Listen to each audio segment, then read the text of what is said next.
Hey everybody, just wanted to take a minute to jump on here and say hello. Know it's been a little over a week since I've talked to you. There's been a lot going on in the community. The temperature goes from warm to cold and it fluctuates back and forth so severely and so quickly it's hard to keep up with what's going on. The numbers of people that have the virus are increasing. In my own community, as of yesterday, Wednesday, um, it was put into effect that for Minneapolis and St. Paul, anyone going to a restaurant, indoor sports arena, um, or even if they're going to orchestra hall or the opera or somewhere, they need to show proof of their vaccination card in order to enter. They either have to show the actual card or a picture of the card on their phone, or there's this new app that you can get through, like for Minnesota and I believe Wyoming and New Jersey have this app called Docket where your vaccination information or whatever can be accessed through an app that's connected to the city. I mean, and I'm sure some people are hearing this and they're seeing that there's some steps going in place that look like we're leading up to the mark of the beast. So, something to think about how all these structured changes are in place. Think about it whatever you will. I'm just bringing it up. This is something that's happening in the city that I live in. And not only that, but there are people who have not been able to afford housing. And so, and it's much more noticeable now and has been since the riots the other year than it was in the past. And the rents have gone up about $300 for renting an apartment or whatever since that time. Um, Sorry, my heat's coming on because it's so cold outside, and so the radiator does kind of clink and clank and make a little noise. Um, so like a one bedroom right now, if it's not subsidized at market rate, it's over $1,200 a month. If you're getting it for less than that, you are doing very well and need to be grateful. Because I mean, this isn't like those are prices more like what I would expect to see in California, New York, because the rents in those places were up on a higher level and there's a lot more people that were willing to live together to keep that rent low, have lots of housemates, so on and so forth. But for my city, it's kind of unusual for it to be this high. But it is what it is, and chances are it's not going to go back down the other way. But as I was saying, there are these people that have been living in a garden plot area, a community garden plot area. And community gardens in my city are really important because um, sometimes it can be like a food desert, meaning that it's hard to find good, healthy, nutritious food, and or if you're in a bind and you don't really have the finances to get what you really need to get from the grocery store, if you're trying to eat healthier, healthy foods tend to cost more. The really cheap stuff that's in the store is usually the stuff that's really not so healthy for you. It's the truth. And, I tried to go the route of the cheap, and I still try to find ways to be as creative as I can. You can get some things cheap, and it's usually the things that are unappealing to others, like people that don't want to take the time to cook the dried beans or don't want to take the time to cook real rice the way real rice is, but rather would go the minute rice way, which I'm not saying there's anything wrong with the minute rice, that's fine. I'm saying that things that take a longer process and seem less desirable, those are the things that are going to be at a lower price. Those things, and also some of the food that's more unhealthy for you. Instant this, instant that. Those things are at a lower price, which is, why I like to have Danette's Kitchen and talk about making things that are healthier for you, more nutritious for you, things that are going to be good for your body. So if you have any health issues going on, and I'm not a doctor, so don't take anything as medical advice or legal advice, but if you have any health issues going on, these things, eating food the way God gave it to us will help improve your body and your overall health and well-being. Anyway, there's these people that have been living in this community garden about a mile away from where I live. Yeah, about a mile. And the city has decided that they're going to put them out. They're evicting them from that community garden space, which, of course, this past year, the garden wasn't able to be used as a garden because the people were living there. So I had met the person that had been kind of the caretaker of that garden space and had been opening it up for people to be able to grow food. But first you have one person that moves in, and they're over here in a tent, and then another one comes in, and another one comes in. And I'm not trying to be offensive. I'm really not. I know that it's a hard time out there right now, but 20 people ended up moving into that space. Then there ended up being all kinds of different problems, like prostitution and drug use and drug trafficking, so on and so forth. Gunshots and all that, according to the neighbors that live around that particular garden. Um, so the city has decided that they are going to evict the people from that garden space. So on Tuesday, anyone that's still there is going to be put out. And not only will they be put out, after they are put out, whatever stuff is still up in that space, the city will bring either a plow or a bobcat. They used several bobcats across the street at the park when we had like about a hundred or more tents right across the street at the park, close to where I live. Um, but that was in the summertime, and this is the middle of winter, where the temperatures have been 1 degree, and on some days it's been 17 below, and with the wind chill, it can be 35 below. It can be very, very unforgivably cold and miserable. So Tuesday, 20 people, if they're all still there, which I don't know that they have anywhere else to go, will be put out. And you might be thinking, well, what about uh, homeless centers and shelters and whatnot? Well, they're all full to the max. All of them are full to the max. Whether they're for single adults, whether they're for families, all of the shelters. And I'll tell you that Minneapolis seems to have more shelter services in place, Minneapolis and St. Paul, than some other places, like other places that I've lived. So, what are these people going to do? Probably go to try to find another place where they can go and try to keep warm. You know, people have lived underneath the overpass for a bridge. Um, they they get creative. I won't go through the list of things that I've seen people do, but they get creative.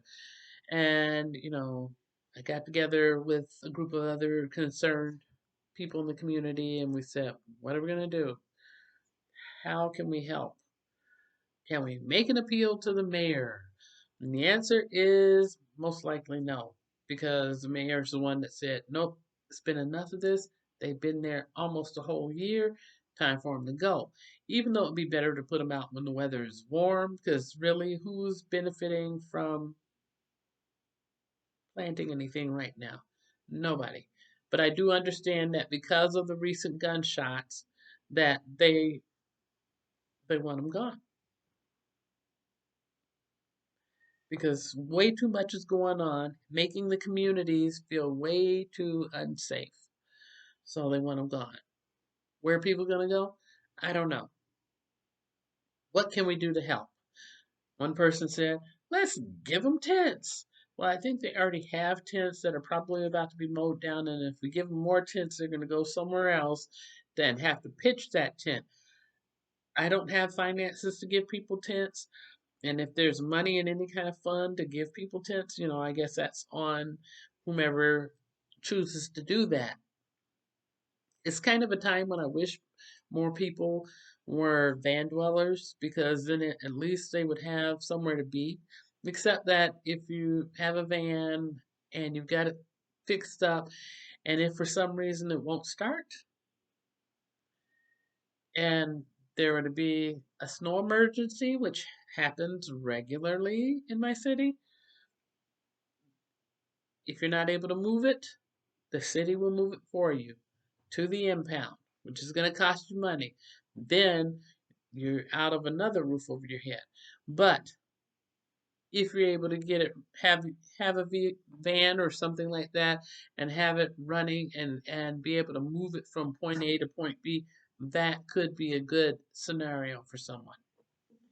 Or if you could rent a space in a trailer park or somewhere and have a tiny house built and put up there, that would be a good scenario. And I do realize that not everyone has the finances for doing all these sorts of things. In my city, tiny houses, I built a tiny house way back, uh, but people thought it was crazy at the time because nobody else was really doing that sort of thing. Um, but I still think it could be a viable option for people, um, whether they are people in transition, if there was a space that was dedicated as a transitional tiny housing type of a space, like the old Kmart that is closed down. They have the post office vans in there now, all up in the parking lot. But if the post office vans weren't there, that would have been an optimum space to build a bunch of tiny houses,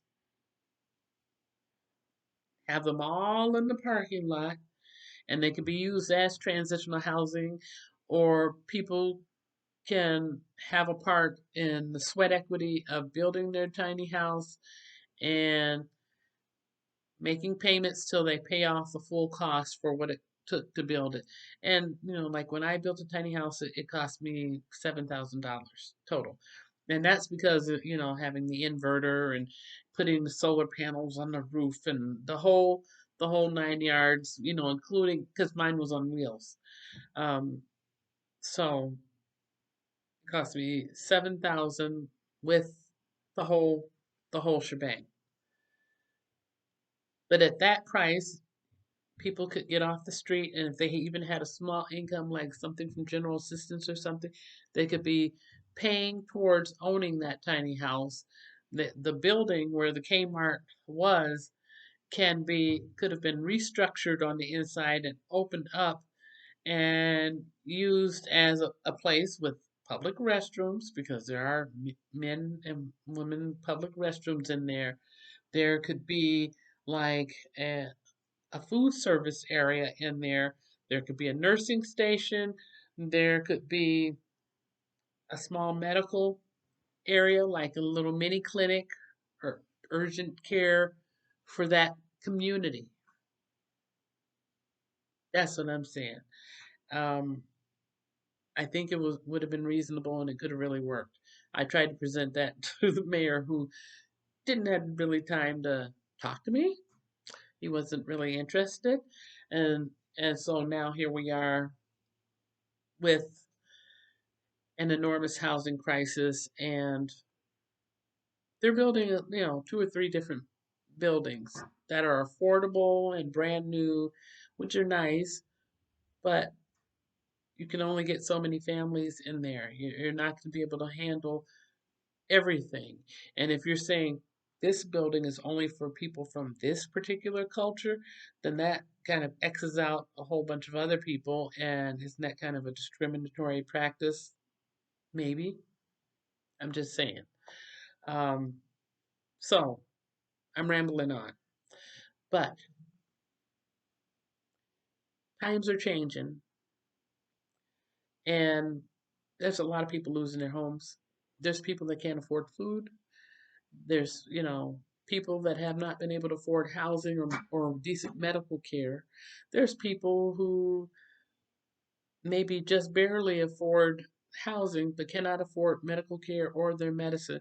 There's so many issues happening in the community, and if you're one that does not have any of these issues to deal with, then I think you should be very grateful because I'm seeing it more and more every day.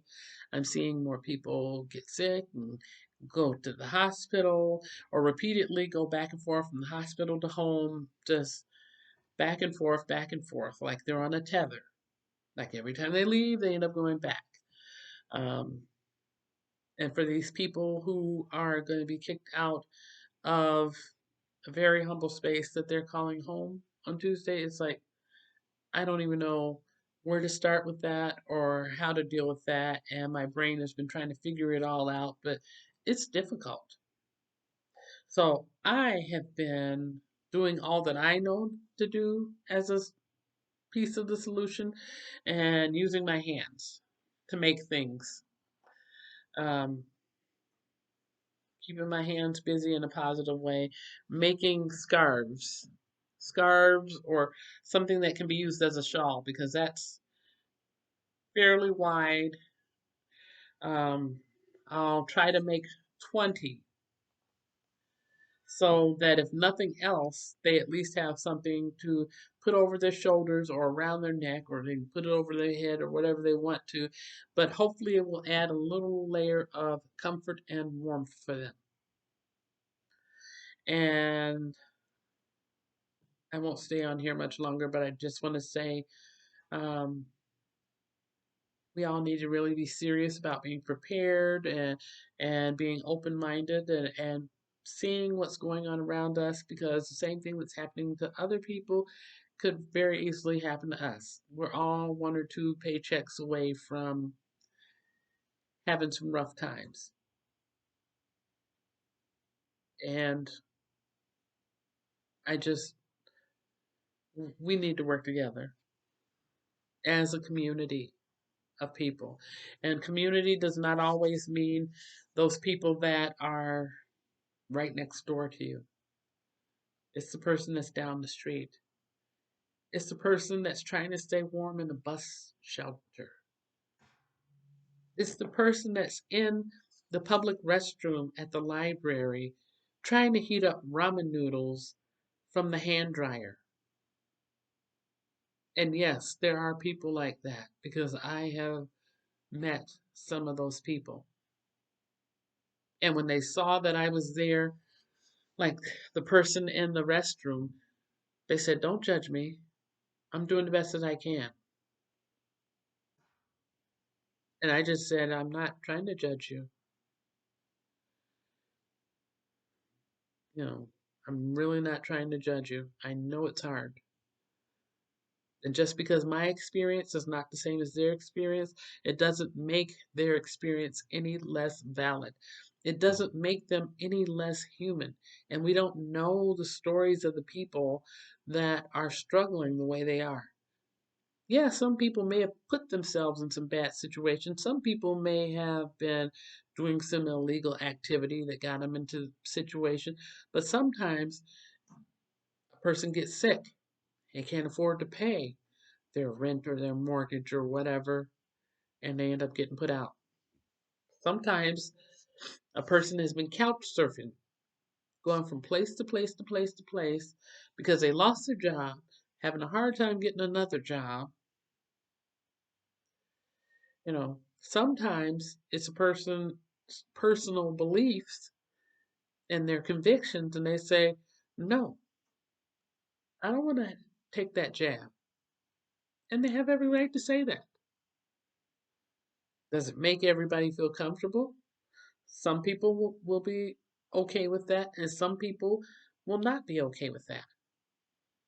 But this is how it is. Does that mean that that person should be treated any less respectfully? There are people that go to work every day, and many people may not even realize how many people are living in their car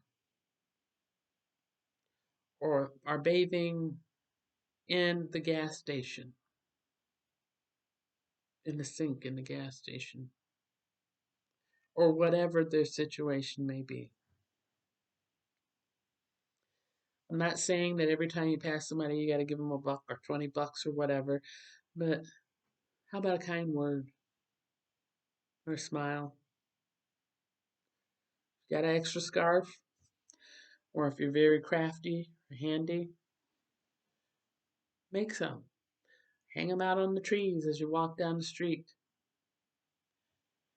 If you're living anywhere where it's cold like it is here, people will be very happy to take your hats and scarves off of those trees to put them on their necks. They will be. Buy a big pack of tube socks. You see somebody and they look like they're cold and their hands are freezing, or if it looks like you can see their skin on their legs and they don't have any socks on with their shoes, give them a pair of tube socks. They can put it on their feet, they can put them on their hands and use it as gloves, but it's going to be a help. It will be a help. And this is a time that we're living in, a time when we really need to consider others and try to be a help. And I know it's easy to say, hey, I got mine, they're on their own. I'm not saying give away the farm. I'm just seeing that if you can offer a little generosity or kindness to someone, that could be a really nice thing to do. Hope you have a good evening, and I'll be putting on some more beans tomorrow. So if you want to see some Instapot cooking, I hope that you'll join me tomorrow.